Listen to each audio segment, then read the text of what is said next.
Olá, mais uma vez, meninos e meninas, estamos aqui para mais uma aula de filosofia, iniciando mais uma semana, espero que esteja tudo bem, não é? Cumprindo aí as regulamentações aí do Ministério da Saúde, usando álcool em gel, olha a máscara em lugares com aglomeração, até quando for à rua, cumprindo aí todas as determinações das nossas autoridades que compete à saúde. Bem, aqui estamos para mais uma aula de filosofia e a partir de agora nós estaremos entrando particularmente no período socrático. Falamos do período pré-socrático, o período pré-socrático que compreende todos aqueles filósofos que vieram antes de Sócrates e alguns que foram contemporâneos a Sócrates, ou seja, viveram na mesma época em que Sócrates viveu.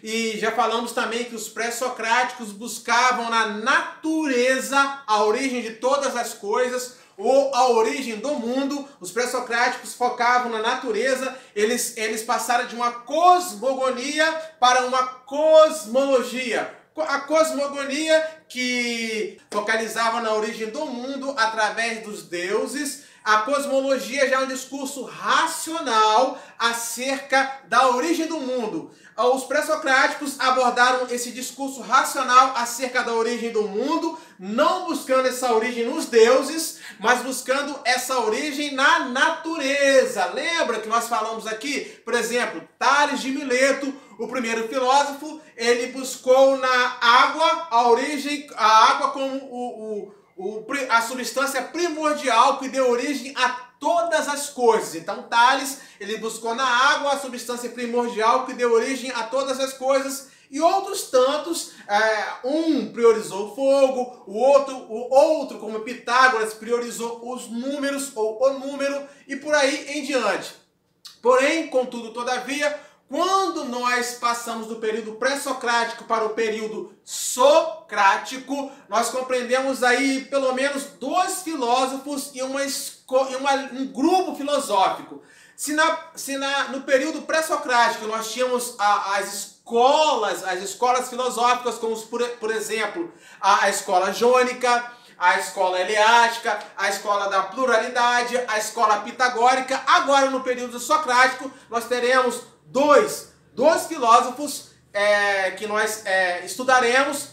O primeiro, Sócrates, é claro, o chamado pai da filosofia, e nós teremos também Platão, que foi discípulo de Sócrates, e nós teremos estudaremos também um grupo chamado de sofistas. Pois bem, então, o que nós temos para o período socrático? Nós temos um grupo chamado de sofistas, e nós temos dois filósofos. O próprio Sócrates, que destaca, que dá origem a toda essa coisa aí de socrático, pré-socrático, pós-socrático, e nós temos Platão, que foi discípulo de Sócrates. Antes, porém, contudo, todavia, nós estaremos, antes de nós adentrarmos no estudo dos socráticos, nós estaremos falando sobre as condições históricas para o surgimento da filosofia. Ou seja, para a filosofia surgir como investigação do saber, alguns eventos, alguns acontecimentos dentro da história da humanidade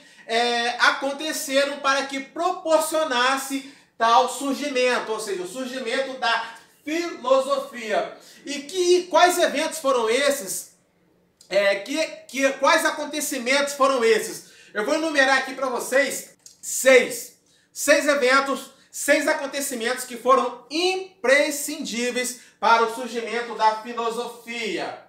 O primeiro acontecimento, as viagens marítimas. Sim, as viagens marítimas. As viagens marítimas, essas viagens possibilitaram ou permitiram que os navegadores observassem que em outras terras não existiam titãs ou deuses, ou como os contos mitológicos falavam, mas na realidade em outras terras existiam pessoas, existiam seres humanos. Isso já quebrou um pouco aquela coisa do mito de em outras terras terem deuses. Uma outra coisa também é que por navegarem, normalmente acreditava-se que nos mares existiam seres estranhos ou monstros, mais precisamente monstros, e descobriu-se que nada disso existia nos mares. Então as viagens marítimas começaram a abrir a mente das pessoas para opa, peraí, não encontramos em outras terras nem deuses, nem titãs, nem nada. E não encontramos nos mares nenhum tipo de monstros. Então isso já começou a derrubar o discurso mitológico. A invenção do calendário. Pois é, a invenção do calendário foi preponderante para isso. Por quê? Porque com o surgimento da invenção do calendário, ou seja, dividir o ano em estações, outono, inverno, primavera, verão, dividir os dias em 24 horas, é a questão também de cada dia 1º, 2, 3, 4, 5, 6. Isso porque antes acreditava-se que tudo isso era uma combinação dos deuses. Acreditava-se que os dias, o próprio dia, dependendo da situação, era divino, a semana era divina. Então, com a invenção do calendário, essa associação dos dias do ano aos deuses foi caindo por terra e foi dando origem a uma coisa mais sensata, a uma coisa mais abstrata e uma coisa mais real e absoluta. Então, a invenção do calendário foi um dos acontecimentos aí que permitiu o surgimento da filosofia. A invenção da moeda. Pois é, normalmente o comércio era feito na forma de escambos ou espécies, ou seja, trocava-se uma coisa por outra coisa, o chamado escambo. Troca-se, por exemplo, eu estou aqui com o controle, troca-se esse controle por... Estou até aqui com um livro de filosofia, troca-se esse controle por um livro de filosofia, na forma de escambo. Já com a invenção da moeda, tudo era pago, então normalmente esses escambos tinha uma associação muito sagrada, os deuses, aquela coisa de um produto ser sagrado, ser trocado por outro produto sagrado, sacrificado. Com a invenção da moeda, dava-se, no caso, uma espécie, em espécie a moeda, e você dava a moeda e adquiria esse produto. Começou-se a perder essa coisa muito sobrenatural, muito espiritual dos escambos, das trocas, das coisas, de uma coisa por outra coisa. Então, a invenção da moeda foi outro acontecimento histórico que permitiu o surgimento da filosofia. Nós temos também o desenvolvimento da vida urbana. O desenvolvimento da vida urbana foi importante porque na Grécia Antiga, os senhores de terras, os senhores de terra, normalmente, eles que eram os poderosos, eram chamados de aristocratas, eram os senhores agrários.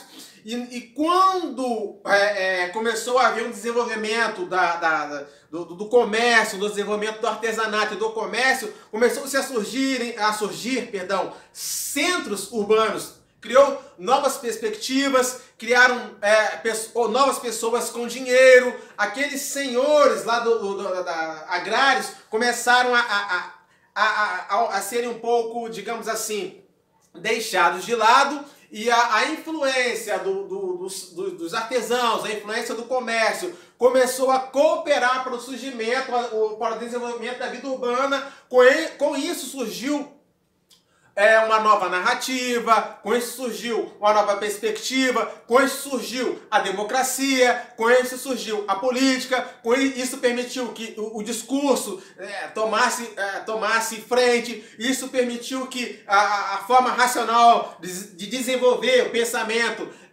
fosse estabelecida. Então, o desenvolvimento da vida urbana permitiu um novo tipo de pensar. Porque o senhor agrário, além dele dominar a riqueza, ele tinha o poder religioso. Na realidade, a religião, os contos míticos, os contos dos mitos, eram criados pela aristocracia, pelo senhor agrário e para eles. Então, tudo era, digamos assim, uma forma de cooperar para que esse poder do senhor agrário perpetuasse. Com isso, o desenvolvimento da vida urbana começou a derrubar esse modo de operar dentro da sociedade grega. A invenção da escrita alfabética, isso é muito importante, porque antes da escrita alfabética existiam o tipo de comunicação por sinais. Fazia-se desenhos e aqueles desenhos eram uma forma de se comunicar. Então, normalmente quem tinha esse poder de desenvolver a comunicação através de sinal era considerado quase que uma pessoa divina, quase que uma pessoa sagrada. Como essa a invenção de letras. A, B, C, D. Vamos colocar assim, A, B, C, né? Você associar B-A, Bá, B-E, Bé, D-I, Di. Essa coisa começou a fazer cair por terra toda a compreensão de que aqueles que tinham domínio dos sinais, tipo os egípcios, que tinham os sinais chamados hieróglifos, você já deve ter estudado isso, ou os chineses com os ideogramas, tudo isso aí foi perdendo espaço para a escrita alfabética, que passou a dominar a sociedade, e qualquer um podia associar letra com letra, associar B com A, Bá, com esse poder de associação de cada pessoa, aquele poder mítico, aquele poder sagrado de uma pessoa que dominava a linguagem dos sinais, caiu por terra. Então a invenção da escrita alfabética também proporcionou o surgimento da filosofia. E por último, a invenção da política. A invenção da política, na realidade, é a palavra políticos. A palavra políticos quer dizer cidadão. Então, a invenção da política, na realidade, ela vem de uma forma precisa e bem coerente. Por quê? Porque a invenção da política, ela cooperou para que cada um pudesse falar, expressar-se na praça pública, chamado ágora. Na antiguidade existia um lugar chamado ágora, então nessa ágora o cidadão podia falar. O cidadão normalmente, antes porém, quem tinha o poder de fala eram os poetas videntes. Os poetas videntes eram aqueles que tinham o poder de transmitir dos deuses toda a verdade. Aquela verdade não podia ser contestada. A verdade já era construída, a verdade já estava pronta, já era feita e ninguém podia contestar. Eram os deuses que estavam falando, porém com a invenção, com a possibilidade do cidadão poder falar, com a invenção da política, o cidadão pôde falar, expressar-se. Na realidade, a política surgiu por causa da democracia. A democracia é o poder que emana do povo, é o sentimento que emana do povo, o povo falando, é o povo discutindo, o povo debatendo. Antes, um só falava pelos deuses, então essa era a verdade. Agora não. Agora o povo em praça pública, tendo o poder da retórica e da argumentação, pode falar, discutir, pode através da discussão, através da construção das ideias, pela razão, ele pode criar outras ideias e outras verdades. A verdade não é uma só, aquela dada pelos deuses aos poetas. A verdade agora, ela pode ser construída desde que você, enquanto cidadão, enquanto políticos, tem o poder da retórica e da argumentação. Por falar em retórica e em argumentação, mais à frente nós iremos falar sobre os sofistas, porque os sofistas foram os que começaram todo esse poder esse poder da retórica e da argumentação. Na realidade, a palavra sofista quer dizer sábio. Sabe por quê? Porque eles tinham o poder da argumentação, da retórica, da fala, o poder do convencimento através da fala. Então, chegamos aqui ao final dessa primeira aula, onde eu trouxe para vocês, de forma bem concisa, de forma bem rápida, condições históricas que cooperaram para o surgimento da filosofia. Aí sim, na próxima aula nós estaremos entrando no período pré-socrático de forma mais abrangente, tá bom? Para que nós possamos falar sobre os sofistas, sobre Sócrates e sobre Platão, e também sobre Aristóteles, que faz parte do período sistemático, tá bom? Cuidem-se bem e até a próxima aula. Saudações, filosofia na veia!